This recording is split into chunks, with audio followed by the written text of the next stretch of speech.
Europe 1, il est 8h37, l'heure de la revue de presse. La revue de presse avec Samuel Etienne, comme tous les matins cet été. Bonjour Samuel. Bonjour Maxime, bonjour Céline. Bonjour. Bonjour à tous. Écoutez, c'est une revue de presse placée sous le signe du mystère que je vous propose ce matin. Mystère, la mobilisation pour la guerre 14-18, il y a tout juste un siècle, fait la une de la presse en région, mais passe quasi inaperçue dans les journaux nationaux. Mystère, que vont devenir les fameuses frégates Mistral, des navires de guerre que la France est censée livrer à la Russie, car les voix sont de plus en plus nombreuses à s'élever pour que cette livraison ne se fasse pas.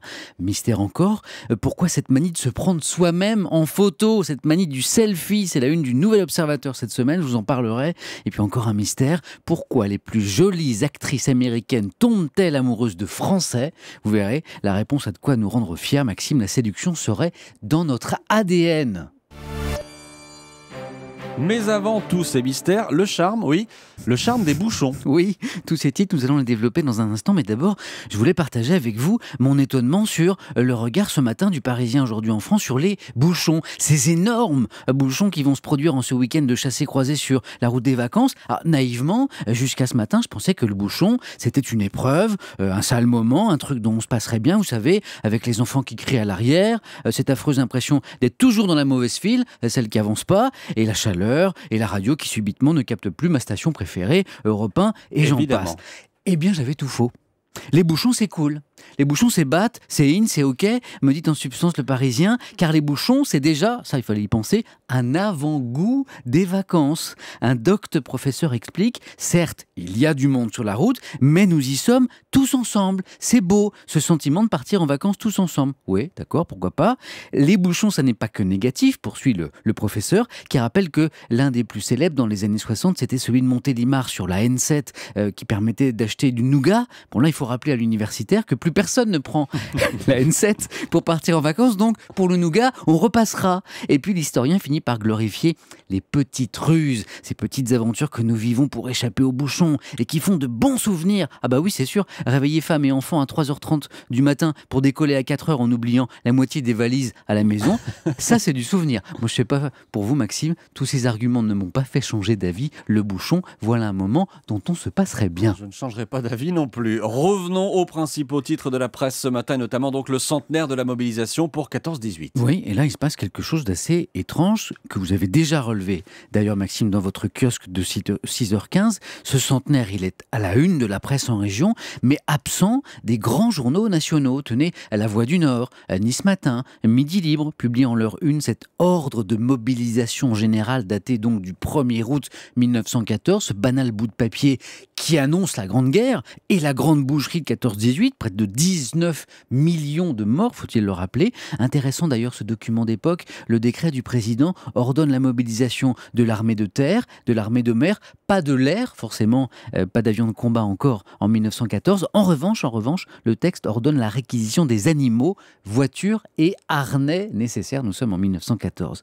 Je vous le disais, en revanche, pas de commémoration de cette mobilisation en une des journaux nationaux, du Monde, du Figaro, de Libération, du Parisien, de l'Humanité. Une ligne, une toute petite en première page de la Croix, comme s'il n'en pouvait plus de toutes ces commémorations. D'ailleurs, l'opinion critique ce matin le président Hollande, ce président commémorateur du débarquement allié en Normandie, de la mort de Jean Jaurès hier, du centenaire donc de la Première Guerre mondiale. Un président, écrit l'opinion, ne doit pas seulement être le témoin du passé, le chef d'orchestre des émotions nationales.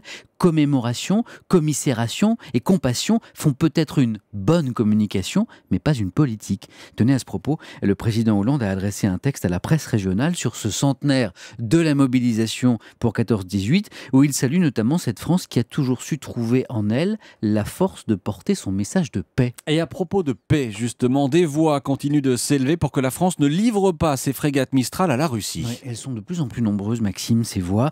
Rappelons que ces navires sont des bâtiments de guerre ultra perfectionnés et que les Européens viennent de décider de nouvelles sanctions contre Moscou en raison de son rôle dans le conflit ukrainien. Alors, Le Monde donne la parole au directeur de la revue de réflexion politique Le Banquet. Et que dit Nicolas Tenzer?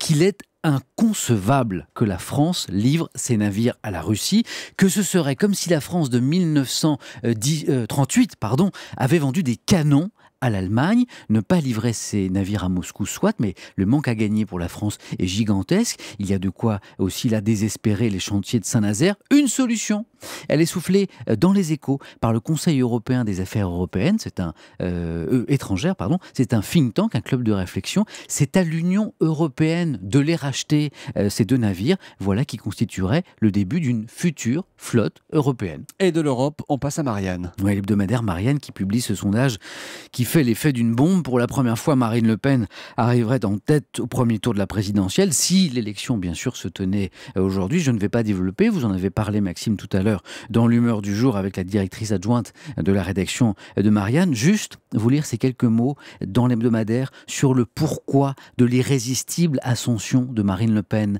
La gauche comme la droite, ont perdu l'estime du peuple. La crise actuelle est d'abord une crise de moralité politique. Ce n'est pas plus à gauche ni plus à droite qu'il faut être, mais plus haut. Et il n'y a plus personne. Vous vouliez aussi nous parler, Samuel, ce matin d'une autre préférence nationale. Ouais, mais alors beaucoup plus sympathique celle-là, préférence d'une nation envers une autre, la préférence des jolies actrices américaines pour les French Lovers. C'est VSD qui s'interroge, Scarlett Johansson, Nathalie Portman, Natalia Vodianova, Halle Berry, Hilary Swank, Salma Hayek, les plus belles d'Hollywood sont en couple, c'est comme ça, avec des Français. Je voulais pas trop qu'on en parle, mais bon. Ça vous concerne aussi, Maxime ? Je suis désolé, je voulais rien dire. Certes, certains sont très riches ou très talentueux, mais d'autres ont des profils plus banals. Alors pourquoi expliquer ce succès des French Lovers ? Eh bien, selon la correspondante du New York Times à Paris, écoutez bien, Maxime, ça nous concerne, nous tous les Français sont des séducteurs nés. Ce savoir-faire est inscrit dans notre patrimoine génétique, notre ADN. Il y a Céline qui rigole. C'est vrai. Non, mais c'est vrai. C'est plus fort que nous sommes séduisants. Et VSD conclut, comme la Tour Eiffel, comme le camembert, les Français n'ont rien à faire pour séduire. Bon, entre nous, j'ai pas bien compris ce que venait faire le camembert dans cette histoire. Oui, il faut quand même faire la différence entre séducteur et séduisant. Ah oui, mais... oui. Voilà, oui. Bref. Il y a une petite subtilité. Oui, il y a une subtilité. Je vous vois venir avec votre camembert en attendant, Samuel. Vous allez encore nous parler du Tour de France gourmand du Figaro. Eh oui, que je suis depuis le début de la semaine, résumé des épisodes précédents. Nous avons eu la teurgoule normande, la galette bretonne, le fondant baulois, la tarte hier au pruneau de l'Île-Dieu. Aujourd'hui, avec le Figaro, découvrons le cannelé de Bordeaux. Mais attention, même à Bordeaux, il y a cannelé et cannelé. Il y a le tout mou, le caoutchouteux. Il y a le tout sec, façon bouchon de liège. Et puis il y a le vrai, le frais, celui du jour qui est croquant dehors et fondant dedans.